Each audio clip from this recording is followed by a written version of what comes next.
জয় নিতাই গৌর হরি বল। সর্ব সাধু গুরু বৈষ্ণব চরণে দণ্ডবোধ প্রণাম জানিয়ে আজকে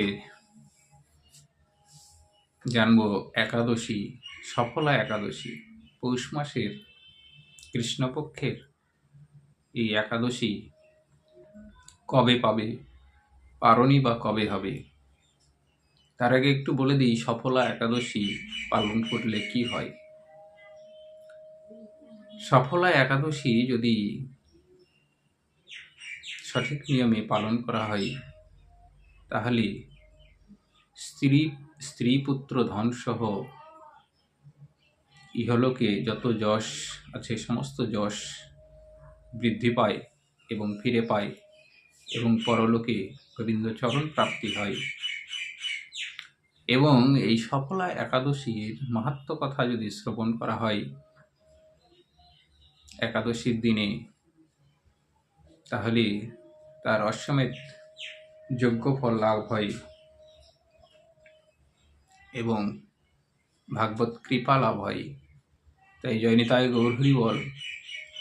আমরা জানব এই সফলা একাদশী কবে পাবে, পারণই বা কবে।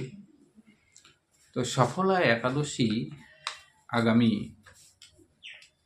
10ই পৌষ, ইংরাজির 26শে ডিসেম্বর।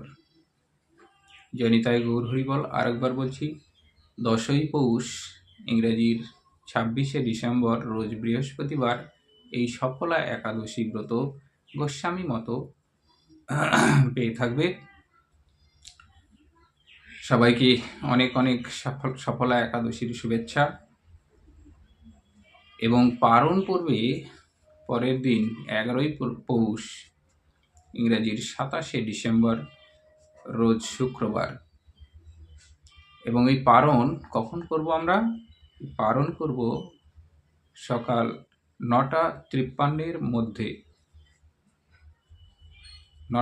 সকাল 9:53 মধ্যে সূর্য উদয় থেকে নিয়ে 9:53 পর্যন্ত যে কোনো সময় পারণটুকু করা যাবে।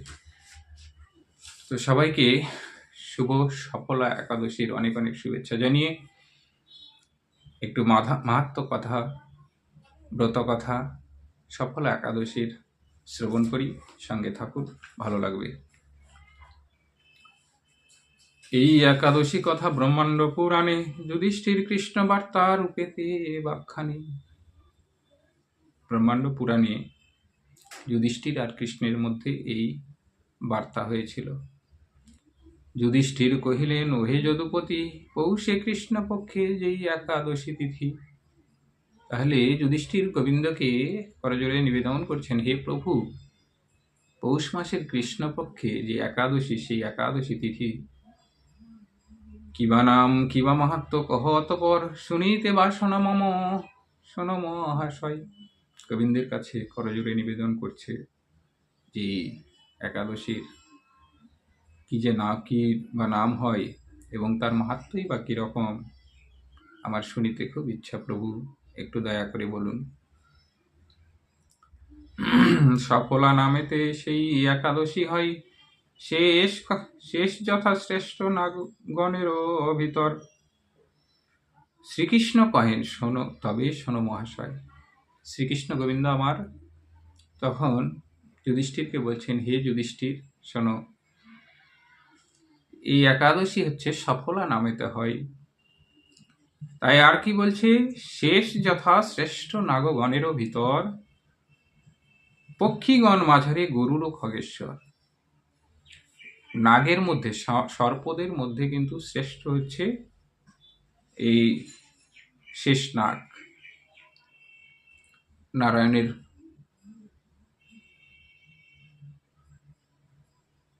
নারায়ণের মস্তকের উপরে যে নারায়ণ যে সর্পের উপরে শুয়ে থাকে এবং মস্তকের উপরে যে ফেনা করে থাকে, সেই শেষ নাগ হচ্ছে সবচেয়ে বড় নাগ। আর পাখিদের মধ্যে হচ্ছে গরুর পাখি হচ্ছে সবচেয়ে বড়। অশ্বমেধ শ্রেষ্ঠ যথা যজ্ঞেরও মাঝারে। অশ্বমেধ যজ্ঞ হচ্ছে সবচেয়ে বড় যজ্ঞ। নদী মধ্যে গঙ্গা শ্রেষ্ঠ এ ভব সংসারে। হরিবল হরিবল। আর নদীর মধ্যে হচ্ছে গঙ্গা হচ্ছে সর্বশ্রেষ্ঠ। দেবতাগণের শ্রেষ্ঠ বিষ্ণু নারায়ণ, মনুষ্যগণের শ্রেষ্ঠ যেমন ব্রাহ্মণ, হরিবল। দেবতাদের মধ্যে শ্রেষ্ঠ হচ্ছে বিষ্ণু নারায়ণ, আর মানুষের মধ্যে শ্রেষ্ঠ হচ্ছে ব্রাহ্মণ। অনুরূপে অনুরূপে একাদশী সর্বশ্রেষ্ঠবত, তাহাতে সংশয় নাই নাহি রাখো পাণ্ডু সুত, হরিবল হরিবল। তো তাই যুধিষ্ঠিরকে বলছে মানুষের মধ্যে শ্রেষ্ঠ হচ্ছে ব্রাহ্মণ, সেরূপ হচ্ছে একাদশী ব্রত হচ্ছে সমস্ত ব্রতের মধ্যে শ্রেষ্ঠ। তপপুণ্য ফল ৫,০০০ বৎসরে, একাদশীতে ব্রতে তাহা লাভ করে। ৫,০০০ বৎসর যদি কেউ তপস্যা করে থাকে, এই একটি মাত্র একাদশী ব্রত করে সেই ফল লাভ করে থাকে। জয় নিতাই গৌর হরিবল। একাদশী ব্রত মম প্রিয়তমা অতি, পালনকারীর কভু না হয় দুর্গতি। তো একাদশী ব্রত হচ্ছে আমার সবচেয়ে প্রিয়, আর একাদশী ব্রত পালনকারীর কখনো দুর্গতি লাভ হয় না। মহিম্মত নামেতে ছিলেন নরেশ্বর, রাজ্য তার চম্পাবতী নামেতে নগর, হরিবল হরিবল। এক মহিষ্মত নামে এক রাজা ছিলেন। কোথাকার? চম্পাবতী নগরের। চারি পুত্র মাঝে জ্যেষ্ঠ নামেতে লম্বক, বেশ্যা শক্তি মদ পাইয়ে লোক প্রতাপ। এই রাজার ৪ পুত্র ছিল। ৪ পুত্রের মধ্যে সবচেয়ে বড় পুত্র হচ্ছে সবচেয়ে শয়তান ছিল, এবং বেশ্যাশক্তি, মদপায়ী এবং লোককে প্রতারণা করে বেড়াতো। মহাপাবকার্যে ক্ষয় কৈল পিতৃদন, দেব বিপ্র বৈষ্ণবে নিন্দয়ে সর্বক্ষণ। এই বিভিন্ন রকম পাপ কার্যে কি করে, সেই পুত্র পিতার যে ধন ছিল সমস্ত ধন কিন্তু বিলিয়ে দেয়, নষ্ট করে দেয়। আর কি করে, ব্রাহ্মণ বৈষ্ণব এদের সব সময় নিন্দা করতে থাকে।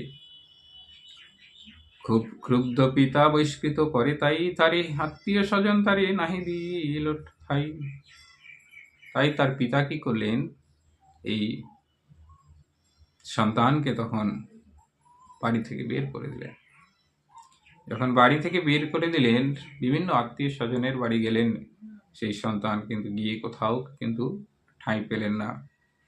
তবে বনে গিয়াজি হিংসায় নিরত, আরম্ভিল চর্য আদি পাপ কর্ম যত। তারপর তিনি কি করলেন, বনে চলে গেলেন। বনে গিয়ে বিভিন্ন এই জীব হিংসা শুরু করে দিলেন। যত পাপ কর্ম ছিল সমস্ত করতে লাগলেন। প্রজাগণ তারে ধরি করিল প্রহার, পিতার গৌরবে কিন্তু পাইল নিস্তার। প্রজারা তখন তাকে ধরে মারপিট অনেক কিছুই করলেন, কিন্তু তার পিতার গৌরবের জন্য তাকে ছেড়ে দেন। তবে মাংস ফলমূল করিয়া ভোজন, লম্ভক জঙ্গলে করে জীবন যাপন। তারপর সে কি করত, এই জঙ্গলের মধ্যেই থাকতো, জঙ্গলের মধ্যে ফলমূল মাংস এইসব ভোজন করে থাকতো। দেববৎ পূজ্য বৃক্ষ অশুদ্ধ জঙ্গলে, লম্ভক করিত বাস তাহার ওই তলে। এই লুম্ভক কোথায় বাস করতেন তখন? একটা অশুদ্ধ গাছ ছিল জঙ্গলের মধ্যে। এই জঙ্গলের মধ্যে সেই অশ্বত্থ গাছের নিচে এই মহিম্মত রাজার ছেলে লুম্ভক তখন সেখানে বাস করতে লাগলেন। একদিন পৌষ কৃষ্ণ দশমী তিথি আগমনে লুম্ভক রহিল মৃত প্রায় অচেতনে। এইভাবে থাকতে থাকতে একদিন লুম্ভকের শরীরের সমস্ত শক্তি ক্ষয় হয়ে গেল, এবং শরীর যখন অচল হয়ে পড়েছে, তখন লুম্ভক এই একদিন পৌষ মাসের কৃষ্ণপক্ষের দশমী তিথির দিনে প্রায় মৃত, প্রায় অচেতন হয়ে রইলেন। পরের দিন একমাত্র একদম একাদশীর দিনে পরের দিন মধ্যাহ্নে চেতন লোভিয়া বহু কষ্টে কিছু ফল সংগ্রহ করিয়া পরের দিন একাদশীর দিনে দুপুরবেলা সে চেতনা পেলেন এবং চেতনা পেয়ে কিছু ফল মূল সংগ্রহ করলেন। অতিক্লান্ত দেহে বহু কষ্টে সন্ধ্যাকালে লুম্বক ফিরিয়া আসে সেই বৃক্ষতলে। সেই ফল সমগ্র সংগ্রহ করে অতি কষ্টে সেই বৃক্ষের নিচে এসে সন্ধ্যাবেলা বসলেন। বসে ফলগুলো ধুয়ে ধৌত করে তথায় রেখে সেই সব ফলগুলো কি করলেন, হে হরি প্রসন্ন হও বলি নিবেদয়।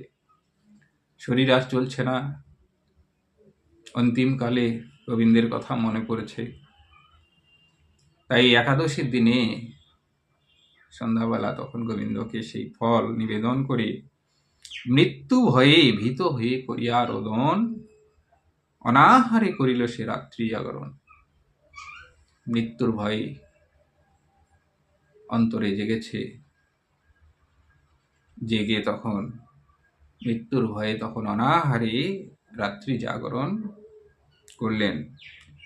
এই রূপে সফলাব্রত করিল পালন, তবে প্রীত হইলেন শ্রী মধুসূদন। এইভাবে তিনি তখন বহু কষ্টে এই সফলা একাদশী ব্রত পালন করলেন এবং শ্রী মধুসূদন সন্তুষ্ট হলেন। পরদিন প্রত্যেক দিব্য অশ্ব আসে, নম্রভাবে দাঁড়াইলেন লুম্ভকেরও পাশে। পরের দিন সেই গাছের পাশে এক দিব্য অশ্ব, এক ঘোড়া এসে দাঁড়িয়ে গেলেন। লুম্ভক বিস্মিত হয়ে চারিদিকে চায়, সহসা আকাশবাণী শুনিবারে পাই। লুম্ভক কিন্তু তখন চারিদিকে বিস্মিত হয়ে দেখতে শুরু করলেন। ঠিক সেই সময় আকাশবাণী হইতে লাগলো, কি হলো?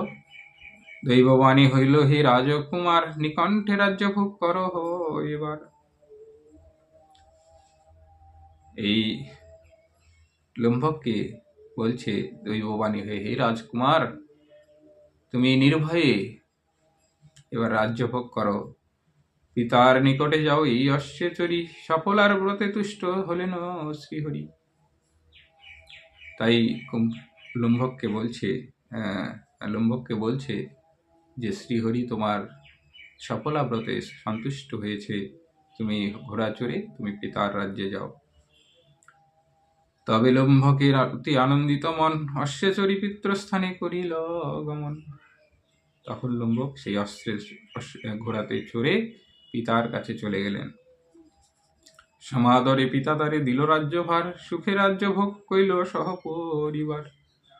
তখন সেই মহিম্মত রাজা বৃদ্ধ হয়ে গেছে, বড় আনন্দের সঙ্গে সেই জ্যেষ্ঠপুত্রকে রাজ্যভার দিয়ে সুখে বসবাস করতে লাগলেন।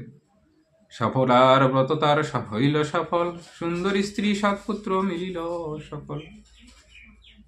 এই সফলা একাদশী ব্রতর ফলে তার সুন্দরী স্ত্রী, সৎপুত্র, সমস্ত কিছু তাকে সে ফিরে পেল।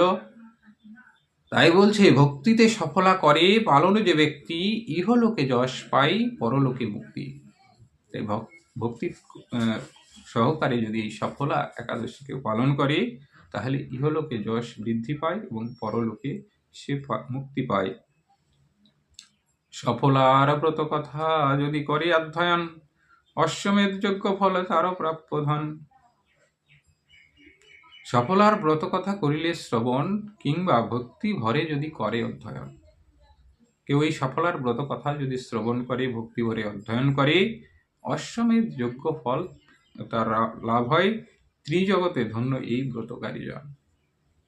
ত্রিজগতে স্বর্গমত্ত পাতালে তিনি ধন্য হয় এই ব্রতকারী।